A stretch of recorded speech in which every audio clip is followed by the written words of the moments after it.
속죄제라고 하는 제사를 드려야 하는, 마땅히 드려야 하는 경우가 어떤 때인지를 오늘 말씀에서 가르쳐 주고 있는데요. 여러분, 우선 4장 1절을 한번 봅시다.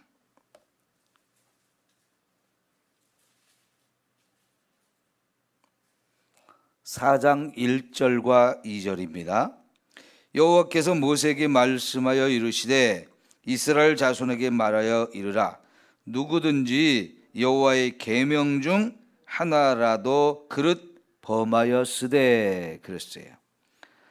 원래 속죄제를 드려야 되는 이유는 뭐냐면 하나님이 주신 계명, 그 계명을 어겼을 경우에 이렇게 속죄제를 지내야 된다. 왜냐하면 그게 말씀을 거역하면 그게 바로 죄이기 때문에 그렇죠. 그리고 나서 이제 5장에 와서 구체적인 몇 가지 예를 더 들었는데요. 여기 이제 5장에 나오는 구체적인 예 4가지가 나오고 있습니다. 자, 하나씩 살펴보겠는데요.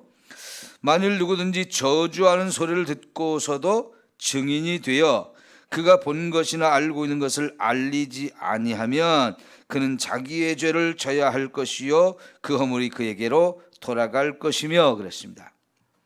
지금 여기 저주하는 소리를 듣고서도 증인이 되었다.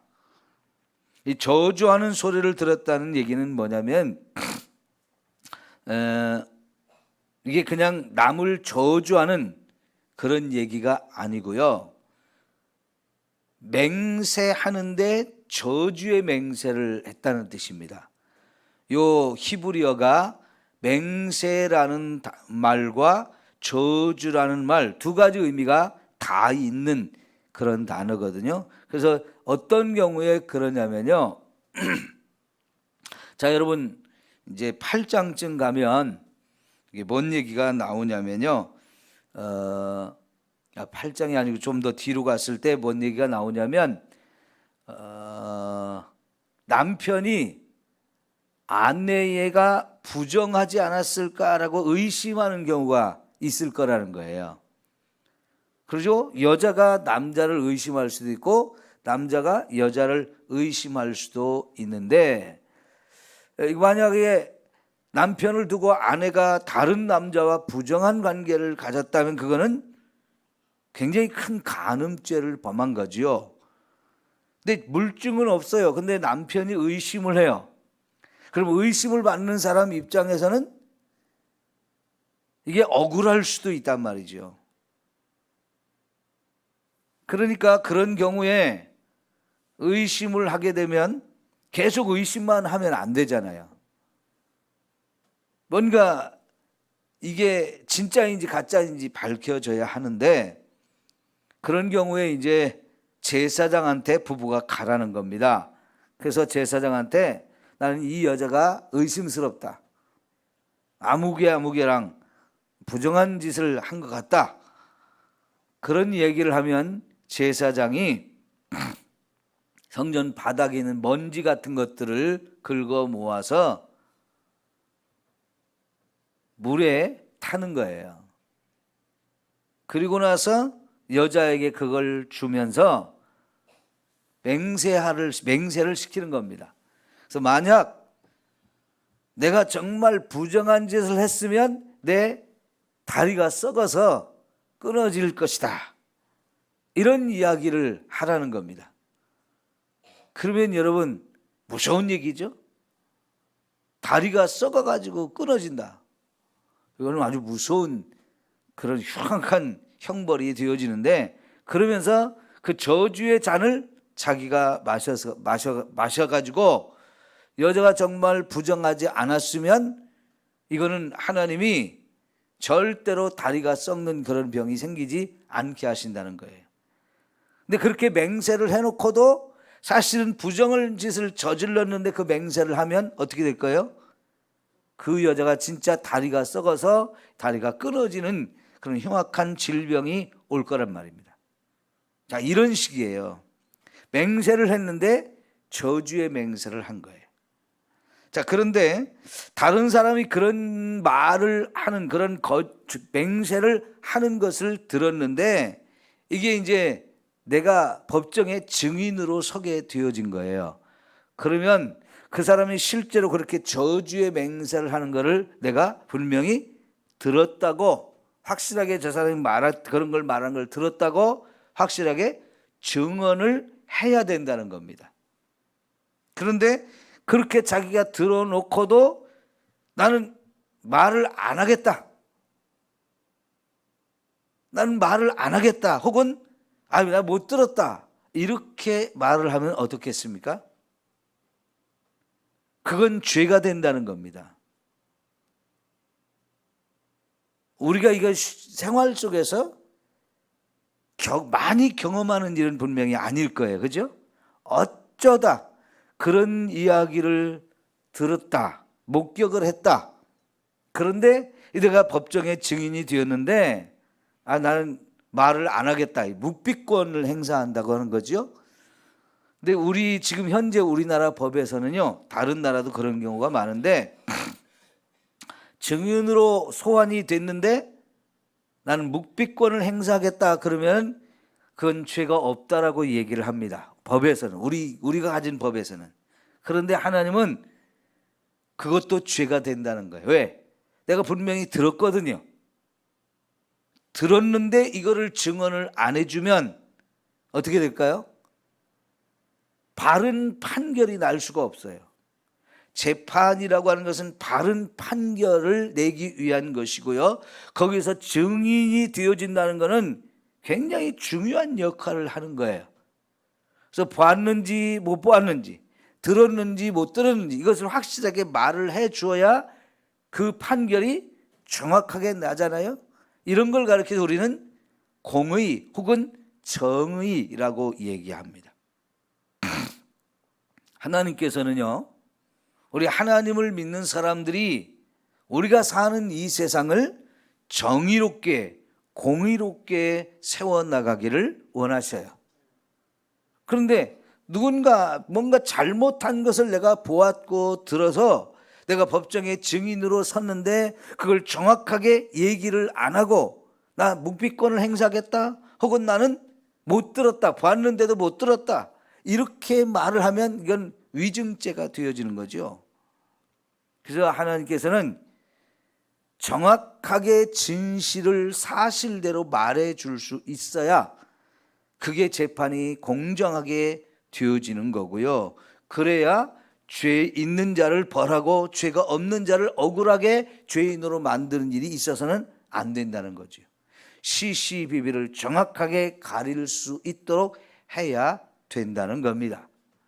자, 두 번째 2절 보면 만일 누구든지 부정한 것들 곧 부정한 들짐승의 사체나 부정한 가축의 사체나 부정한 곤충의 사체를 만졌으면 부주의 중이라 할지라도 그 몸이 더러워져서 허물이 있을 것이요 그랬어요.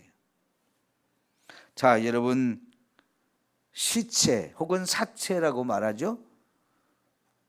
짐승이나 곤충이나 이런 것들이 죽으면 그거는 부정한 거예요.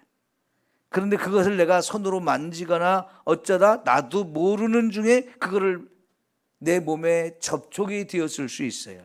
그러죠? 그런 것은 바로 우리가 부정하게 되어진 것이라는 거예요. 여러분 11장을 한번 가볼까요? 11장 8절 말씀을 보겠습니다.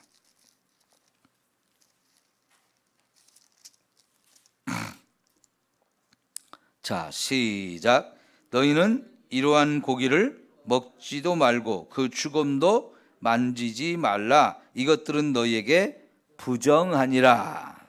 자, 여기 이것들 이런 게 뭐냐면 1절부터 계속해서 말하는 게 뭐냐면 부정한 짐승이라고 하나님 말씀하는 게 있어요. 나중에 더 구체적으로 여기서 11장에서 제가 전해드리겠지만은 이제 짐승들 중에 굽이 갈라져 있지 않거나 굽이 갈라져 있지 않거나 되새김질을 하지 않거나 이런 짐승들은 부정한 짐승이라고 했어요. 대표적으로 여러분, 돼지는 발을 보면 굽이 갈라져 있어요? 갈라져 있지 않아요? 예? 돼지 족발, 여러분 돼지 족발 잘 드시잖아요. 그 돼지가 이 발이 굽이 갈라졌습니까? 안 갈라졌습니까? 안 갈라졌죠. 그러면 그거는 부정한 짐승이라는 거예요. 그러면 그런 부정한 짐승은 먹지도 말고 그 죽은 시체를 만지지도 말라 그랬어요. 왜냐하면 그 자체가, 짐승 자체가 부정한 거기 때문에 먹지 말라 그랬단 말이죠. 자, 다시 여러분 5절로 돌아오면, 그게 짐승이든 곤충이든 또 가축이든 그 부정한 것을 먹지도 말고 만지지도 말라 그랬는데, 이게 내 손으로 그런 것을 만져야 하는 상황들이 있어요. 예를 들면 치워야 되잖아요. 그죠? 치워야 되는데 내 손으로 그걸 치우는 경우 이건 부정하게 되어지는 거잖아요. 근데 나도 모르는 중에 만졌는지 안 만졌는지 잘 몰라요. 그랬을 때 내가 고의로 한 건 아닌데 나도 모르는 사이에 또 이런 것이 내 몸에 접촉이 되어 있을 수 있습니다. 그런 경우도 다 죄가 된다는 거예요. 내 몸이 더러워졌다는 거예요. 자, 그러면 여러분 생각해 봅시다. 이건 왜 이런 말씀을 하시냐면, 지금 이제 5가지 제사에 대해서 우리가 배우고 있는 중이잖아요. 이 5가지 제사를 드려야 되는 가장 근본적인 이유는 저와 여러분이 죄를 지었기 때문에 하나님을 만날 수가 없어요. 그래서 하나님을 만나야 되기 때문에 우리는 이 죄를 반드시 씻음 받아야 되는 거고요. 이 죄를 씻음 받는 방법이 바로 이렇게 제사를 하나님께 드려서 이 내 죄를 용서받고 이제 거룩해진 몸으로 하나님을 만나고자 하는 거거든요. 그러니까 이 제사를 드리는 근본적인 이유는 저와 여러분의 죄를 다 용서받고 그래서 거룩해지기 위한 구체적인 방법이에요. 그러면 우리가 이렇게 제사를 드리고 나면 하나님이 저와 여러분의 죄를 다 용서하시고 씻어주셨기 때문에 우리는 거룩한 백성이 된 거예요. 그럼 거룩한 백성이 되었으면 이제부터 우리가 이 거룩함을 지키면서 살아야 된다는 겁니다. 그러니까 귀로 듣는 것도 조심해야 되고, 말하는 것도 조심해야 되고, 내가 손으로 뭔가를 만지는 것도 조심해야 되고, 더 나아가서는 내 발걸음이 부정한 것이 있는 곳에 가서도 안 되는 거예요. 먹는 것, 입는 것, 말하는 것, 보는 것, 듣는 것, 손으로 만지는 것, 우리 삶 전체를 말하는 거죠. 이 삶의 영역 속에서 우리가 더러워지는 거 어때요? 그렇게 되지 않도록 이 거룩해진 나의 모습을 우리가 지켜야 된다는 겁니다. 그런데 생각해 보세요. 지금까지 이 제사에서 소가 죽고 양이 죽고 염소가 죽고 비둘기가 죽고 이렇게 나를 대신해서 수많은 짐승들이 죽었어요. 근데 그 짐승들이 하나같이 내가 집에서 기르는 가축이에요. 유대인들에게서 이 가축은 엄청난 재산이기도 하지만 그 가축 하나하나를 기를 때 너무나 사랑하면서 이걸 키우기 때문에 이게 귀하기도 하고 너무너무 가치가 있기도 하고 근데 소중한 존재예요. 그거를 내가 죄 지을 때마다 자꾸 하나씩 죽여야만 내 죄가 용서받을 수 있단 말이에요. 그런데 여러분, 이 제물이 누구를 상징하는 거라고 그랬어요? 예수님. 그 예수님이 십자가에 죽어서 저와 여러분의 죄가 다 용서받고 씻음을 받아서 거룩하게 되었단 말이에요. 이렇게 엄청난 대가를 치르고 우리가 이제 거룩해졌는데, 우리가 죄 질 때 보면 어때요? 너무 쉽게 죄를 진단 말이에요. 너무 쉽게 죄를 져요. 그러니까 지금 하나님께서는 이 엄청난 희생을 치르고 엄청난 대가를 치르고 우리가 거룩해졌는데, 이 거룩해진 것을 너무나 쉽게 죄를 보면서 더럽히니까 이렇게 하지 말라고, 보는 것도 조심하고 듣는 것도 조심하고 말하는 것도 조심하고 먹는 것 입는 것 내 발걸음이 가는 것 이런 걸 다 조심해서 정말 철저하게 저와 여러분의 거룩함을 지켜야 된다는 거예요. 에이 그까짓 거 뭐 옆에서 바퀴벌레 하나 내가 때려 잡았다고 그게 뭐 더러워지는 겁니까? 라고 이렇게 가볍게 취급하지 말라는 겁니다. 그까짓 거 사소한 죄, 그까짓 거 얼마든지 범할 수 있지, 이렇게 생각하지 말라는 거예요.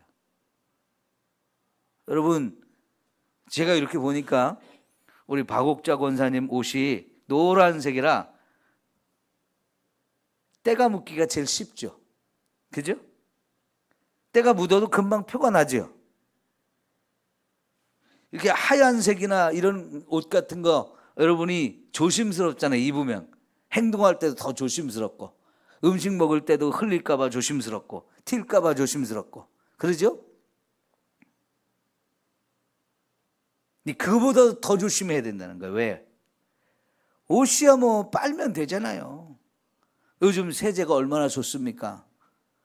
안 빠지는 때가 거의 없을 정도로 잘 빠지고, 여러분 내가 집에서 그 때가 안 빠져도 세탁소에 갖다 맡기면 세탁소에서는 그런 다양한 때들을 쫙 깨끗하게 다 제거해 가지고 빨아주니까요. 돈 몇 푼만 주면 그거 해결할 수 있거든요. 근데 우리의 몸과 영혼의 더러움이라는, 우리를 더럽게 하는 이 죄라고 하는 것은 비누 가지고 씻어낼 수 있는 게 아니라는 거죠. 물 가지고 씻어낼 수 있는 것도 아니라는 거죠. 그건 오직 예수님의 십자가에 흘리신 피를 통해서만 우리의 죄를 씻어낼 수 있고 용서받을 수 있다는 거죠. 그 예수님의 피를 흘렸다는 얘기는 그분이 생명을 내어놓고 죽음을 당했다는 것인데, 그런 엄청난 일을 통해서 우리의 죄가 해결될 수밖에 없기 때문에 이렇게 거룩하게 씻어진 저와 여러분의 모습을 지키기 위해서는 우리도 엄청난 노력을 해야만 한다는 것이죠. 자, 그래서 여러분 4절에서도 보면 3절, 만일 부지 중에 어떤 사람이 부정에 닿았는데 그 사람의 부정이 어떠한 부정이든지 그것을 깨달았을 때는 허물이 있을 것이요 그랬어요. 여러분 사람 중에도 부정한 사람이 있다 그랬어요. 죄를 지은 사람은 일단 부정해요. 근데 죄를 짓지 않았어도 부정한 경우가 있는데, 예를 들면 문둥병이 걸린 사람, 혹은 피를 계속 흘리는 이 유출병이 있는 사람, 어떤 사람은 옴과 같은 이런 피부병이 걸린 사람, 여러 종류의 사람들이 있어요. 심지어는 여러분 여성분들이 한 달에 한 번씩 이렇게 찾아오는 생리 같은 게 있잖아요. 이것도 다 부정한 것이라고 말했고요. 또 아이를 낳으면 피를 많이 흘리게 되잖아요. 이런 것도 다 부정한 것이 되어지는 거예요. 이런 사람들을 우리가 만지게 되어지면 여러분 그것도 다 우리가 더러워지는 것이라고 얘기를 한다는 말이죠. 그 다음에 4절 보면 만일 누구든지 입술로 맹세하여 악한 일이든지 선한 일이든지 하리라고 함부로 말하면, 이게 함부로 말하는 게 문제가 되는 거예요. 그 사람이 함부로 말하여 맹세한 것이 무엇이든지 그가 깨닫지 못하다가 그것을 깨닫게 되었을 때에는 그 중 하나에 그에게 허물이 있을 것이니 그랬어요. 자, 여러분 우리가 말을 할 때 자기가 말하는 것이 진짜라고 하는 것을, 믿어달라고 하는 것을 좀 강조하다 보면 여러분 과장되게 말하기가 쉬워요. 근데 그 과장이 심해지면 거짓이 되어지거든요. 근데 이런 것도 우리가 정말 조심해야 할 부분들인데, 바로 이런 것들이 저와 여러분을 더럽게 만드는 것이라는 거죠. 근데 여러분 몇 가지 여기 네 가지 예를 들어 설명했는데 이것이 막 심각한 그런 죄를 말하는 건 아니죠. 심지어 나도 모르는 사이에 그렇게 되어지는 경우도 많아요. 그럴지라도 이건 죄가 되는 거니까 반드시 속죄의 죄를 지내라는 거예요. 그럼 생각해 봅시다. 말 한마디 잘못해가지고 죄가 됐어요. 그러면 집에 가서 또 송아지를 끌고 가든지 양을 끌고 가든지 염소를 끌고 가든지 해야 된단 말이에요. 그것만 해도 여러분 얼마나 아까워요. 예? 내가 이놈의 주둥이를 잘못 눌려가지고 또 양 한 마리 죽여야 되네. 이러면 이게 참 하나님께서요 우리로 하여금 죄가 얼마나 심각한지를 자꾸 깨달으라고 하는 거예요. 그러면 여러분 여기 이제 5절 보여요. 5절 이 중에 하나의 허물이 있을 때는 아무 일에 잘못되었노라 자복하고 그 잘못으로 말미암아 여호와께 속죄제를 드리되 양떼 암컷 어린 양이나 염소를 끌어다가 속죄제를 드릴 것이요 그랬단 말이죠.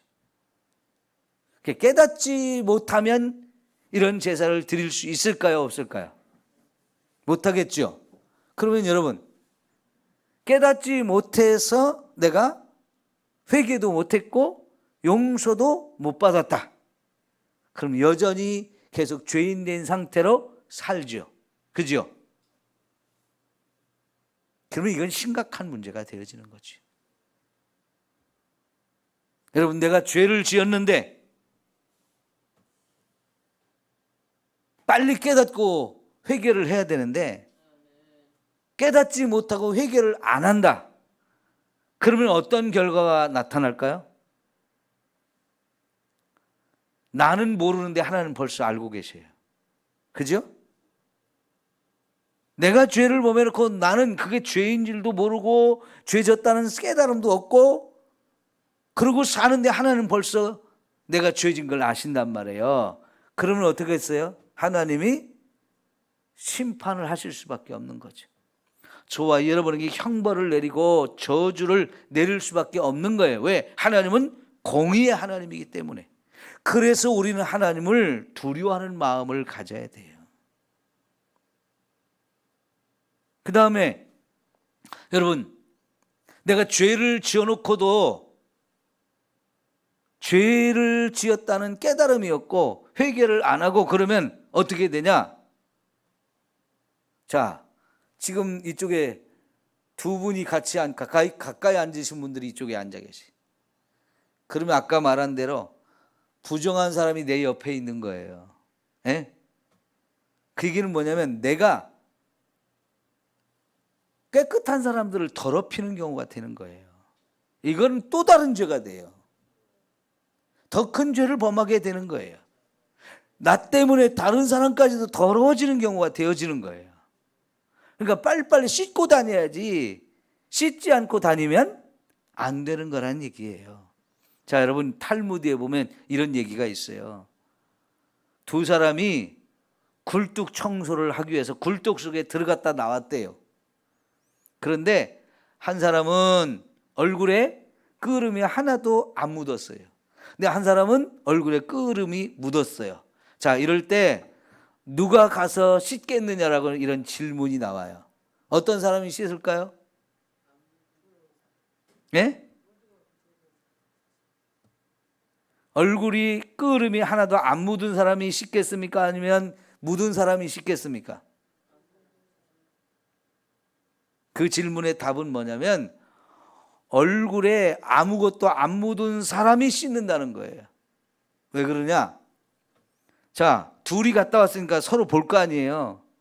그런데 제 얼굴을 보니까 굴뚝 속에 들어갔다 나왔는데도 얼굴에 하나도 안 묻었네?